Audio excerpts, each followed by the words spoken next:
What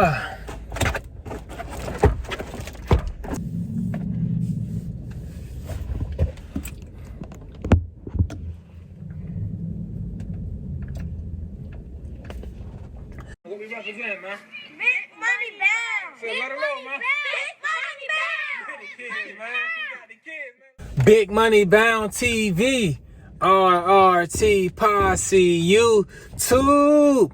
If you're new to the channel, please like, subscribe, and turn on post notifications. I release scheduled videos every Monday, 12 o'clock a.m. Eastern Time, but I also release some unscheduled videos throughout the week. Now, if you're returning, welcome back. I appreciate all of the support. Thank you. Last night, I was covering the emergency room. It was a pretty steady night. First things first, I came in, started to have me in the ER. I changed from my scrubs into like the hospital surgical scrubs, because when you're in the ER, you can be coming in contact with like people that's COVID negative, COVID positive, you never know. So I didn't wear my scrubs throughout the hospital. I wore the hospital scrubs. I didn't go into the ER break room, like the ER respiratory therapy room, to get report from the therapist that was on during the daytime. That therapist didn't happen to be in there. So I waited for that therapist to come back so I can get report on what's going on throughout the ER. But while I was in that room, that little area for respiratory therapists, I saw how the day shift therapists kept that room, how they had masks, just used masks thrown all over the countertops, all kind of napkins over the countertops.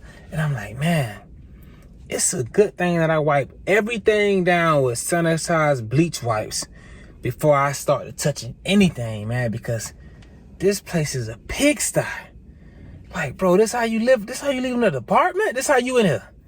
This how you in here just vibing and working, taking care of people, dog? Yeah, we gotta fix that, dog. That shouldn't be allowed, man. But I got a report from homie. I got a report from that therapist. Luckily, they had just took up like the 2 vents that was remaining that was waiting for me. They had transported those vents up, so I came in. I had a clean slate, nothing left behind to do, no vents to be taken up. Everything was good. No, I had 1 vent to be taken up. One vent that was going to be taken up. Then I say about an hour and a half into my shift, I had to take that 1 vent up to the unit.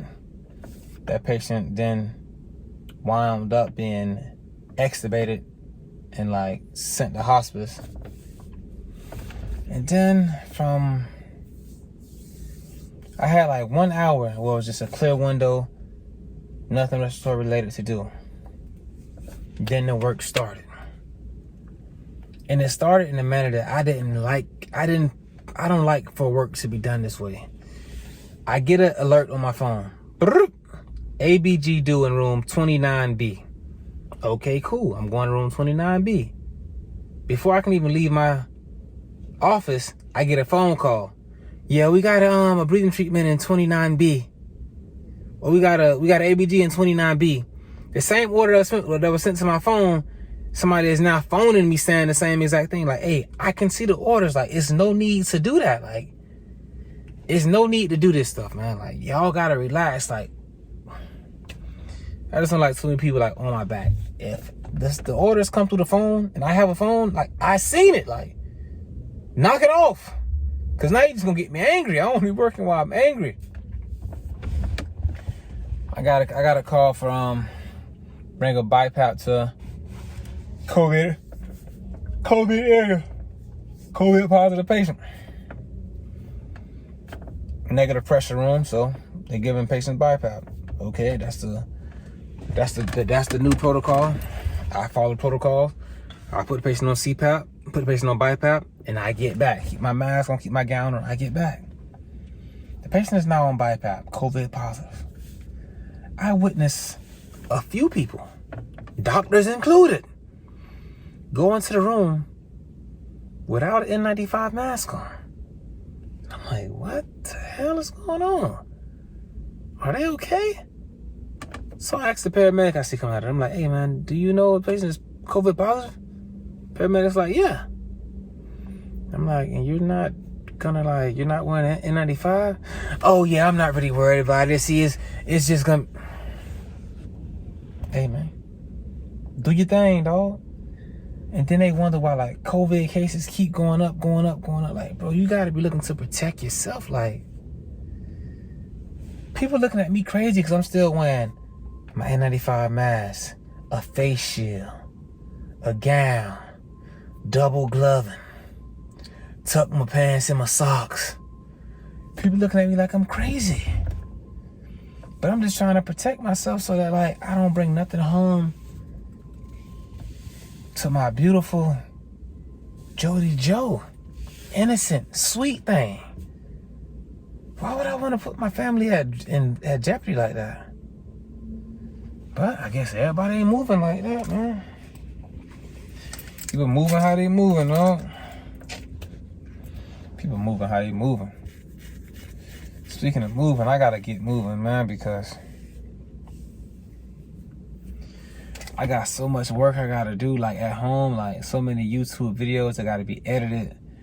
I got like 20 plus YouTube videos that's edited and ready to go. I just gotta like put them in like release order, like when do they come out and when to be released. But that's a whole nother topic.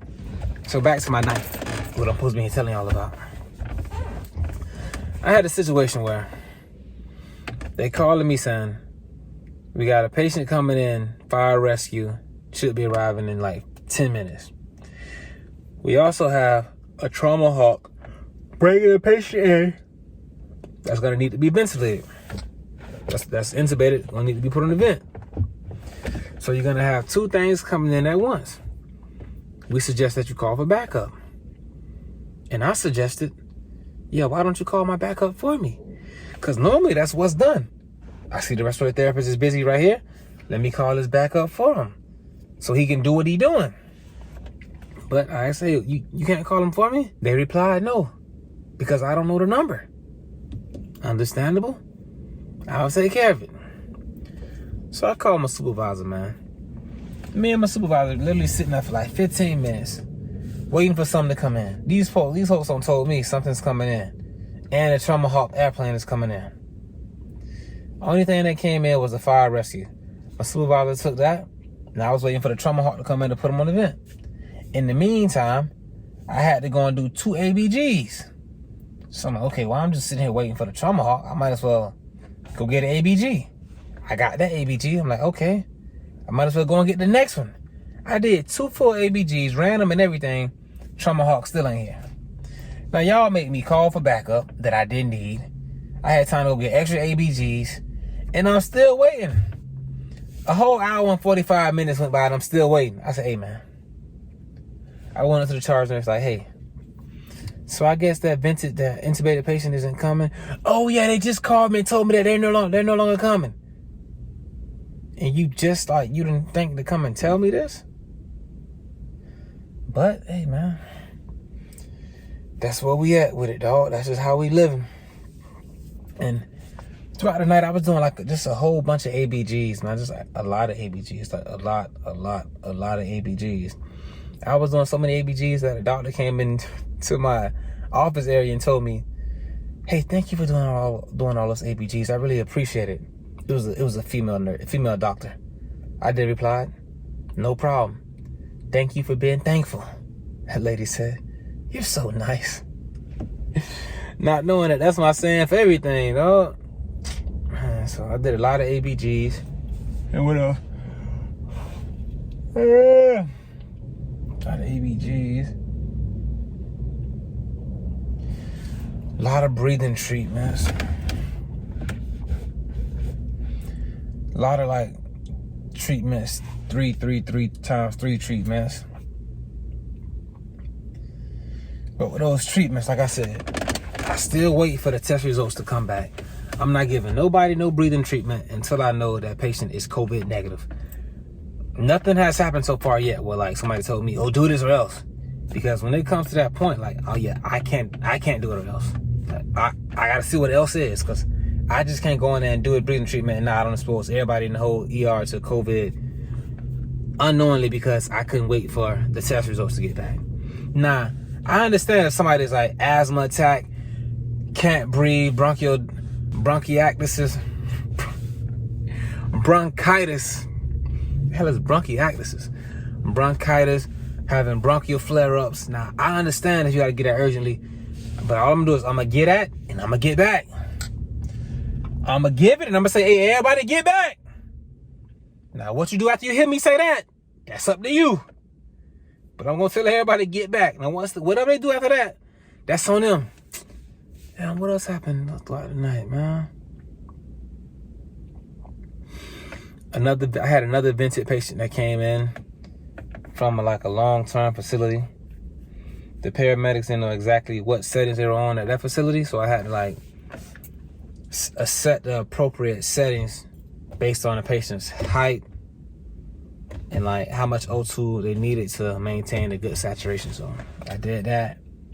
Had to get an ABG so I could make sure that everything is working properly. But I couldn't safely draw an ABG. Safely meaning patient arms were stuck like this, and there was something neurological going on where the patient just kept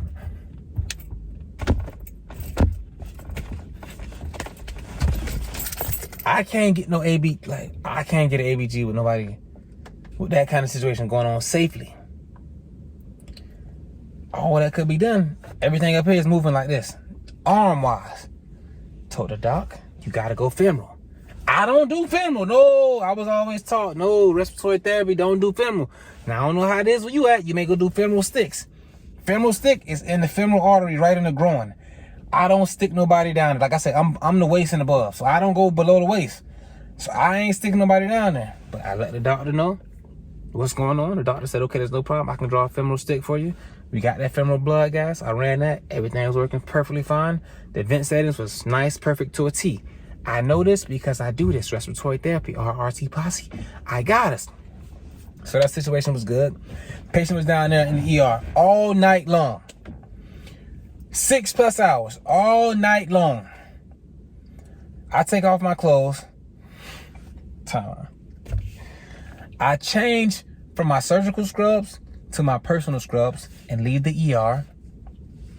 Get up to my department to give report to the day shift therapist that's coming on.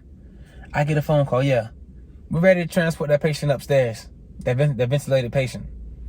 The patient been downstairs all night long. The nurse that has the patient sees me leaving.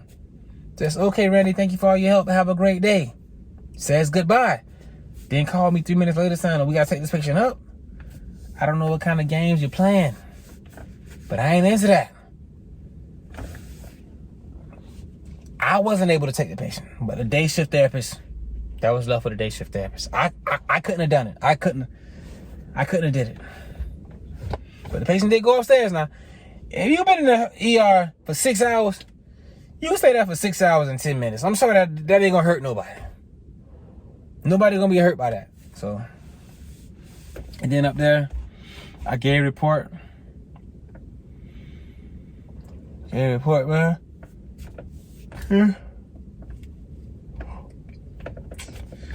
I went on, I clocked on out. Now I'm finna head home, man.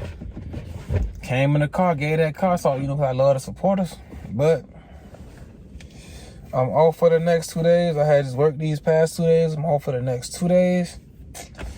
I need my rest, but I got so much stuff I gotta do, man. That's respiratory, YouTube related. I gotta take it. I gotta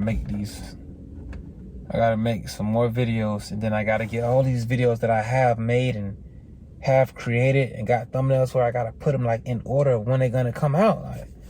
I got so much content backed up, man. Trust me. If you're enjoying Big Money Bound TV, you're gonna have a lot of stuff to enjoy because I'm coming with the videos non-stop. I'm keep going. But hey, man, thank y'all for watching. Have a good day. RRT posse as possible. All I did was go to school. Let me get a little water in me.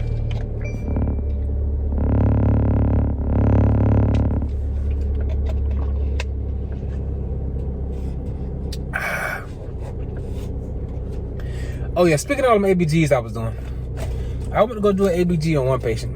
I'm telling the patient, yeah, I'm from respiratory therapy, gonna do an ABG stick, gonna take some blood from you, see how well your oxygen, see how well your lungs are doing, see how well your kidneys are functioning. You're gonna feel one sharp pinch. Try your best not to move. I don't know. You don't know what? I don't know if I'm gonna move.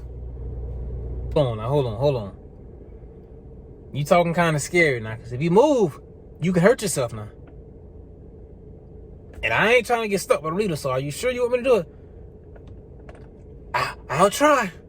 Like, bro, that's not what I really want to hear. I'll try.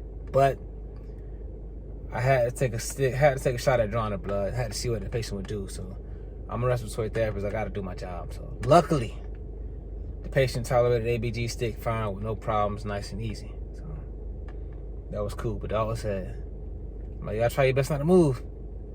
I don't know. Hey, homie, crazy, man. I don't know.